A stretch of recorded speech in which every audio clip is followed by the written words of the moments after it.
morning students. Today I am continuing the topic thinkers, beliefs and buildings. In this topic today I will tell you that not only in India but in other parts of the country also some new thinkers came into existence.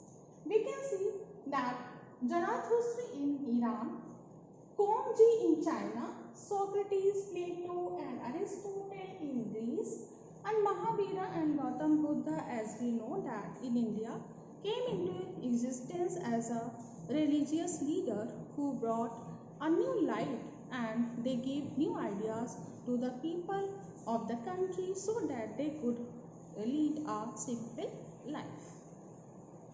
We know that Buddhism spread not only in other parts of the country but in China also, in Sri Lanka also and in Eastern Asian countries also. Now we can see that there were so many questions regarding the Vedas which was constructed and which was compiled during the period of 1500 BCE, 1000 BCE. But Mahavira and Gautam Buddha, they were just having question and they were asking the existence and questioning the existence about the Vedas. All the religious thinkers of the world, they were moving from one place to another place and they were just convincing one another from the philosophy of their own. This was a period when there was a hot discussion on topics about the life. That what is life? What happens after the death? What is the concept of rebirth?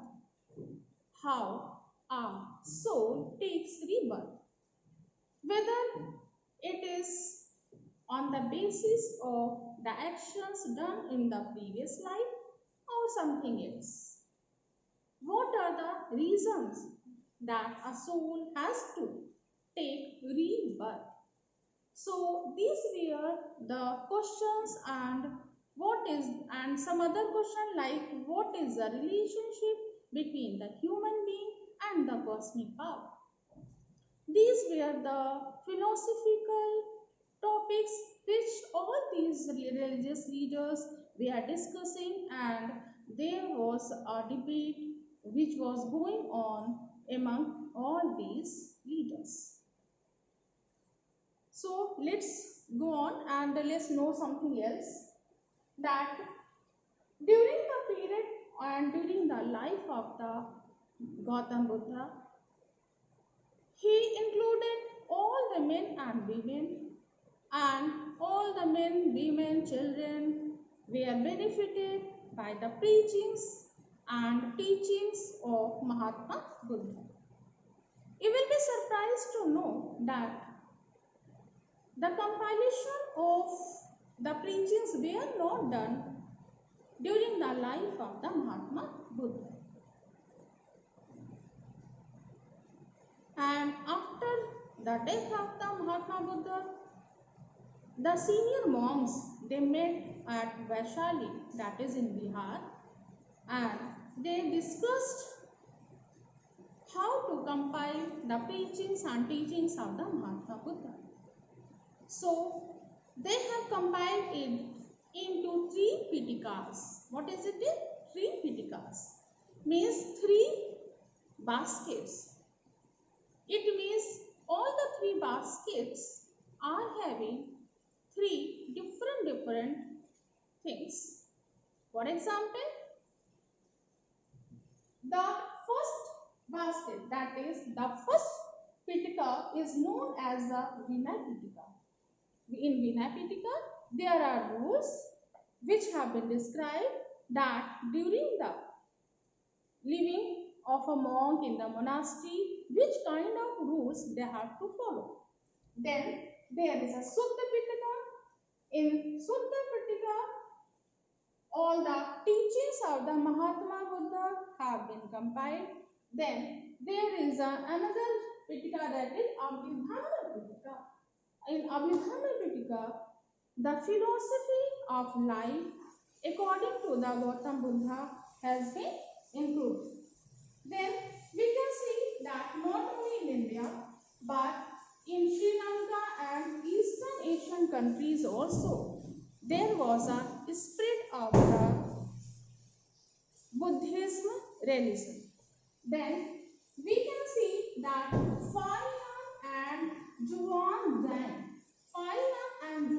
Zhang, they were the Chinese scholars. They came to India and they were very much interested to take the manuscript of Buddhism religion, and they have taken it in their own country and they have translated it there. So all the Buddhist texts have been translated by these scholars in China. Later on, some other people came to be aware and they became aware about this. And we can again see that there were so many other texts in Pali language, Sanskrit language, and Chinese language and Tibetan language. And in these languages, so many preachings and teachings have been compiled and in a manuscript form by the scholars, and they were in India. Some modern texts related to Buddhism language have been translated, and all the modern language texts have been translated by these Pali, Sanskrit, Chinese and Tibetan texts. So we can see, children, that today we came to know about the different scholars which are belonging from some other countries also. It means that not only in our country but in other countries also, so many social and cultural changes were going on, and the religious leaders were there who paved and who showed the path to the common people for leading a simple life. So we can see other things like, for example, the most important thing which I want to tell you is that Tripitakas. This is very important from the point of view of the exam also, because it is always asked not only in the 12th class exam, not only in the board exams, but in competitive exams also it is asked what has been compiled into different Pitikas like Vinay Pitika, Sutta Pitika and Abhidhamma Pitika. So children, these are not only the history and the content about your subject and in your class that you have to study, but for the future use also, these are the base of our culture. And in every competitive exam, whether it is B.Ed, whether it is defence का entrance exam होता है, banking के exams होते हैं, civil services के exams होते हैं, तो all these जो है the questions of 1 mark related to the Buddhism and Jainism is asked, related to the different accounts of the foreign travelers and foreign tourists is asked, because these are the base of our culture. So without these the paper is not going to be made. So children, please prepare all these things, and thank you. Have a nice day. That's all for today, children, and so many other topics I will be covering in the next videos. Thank you.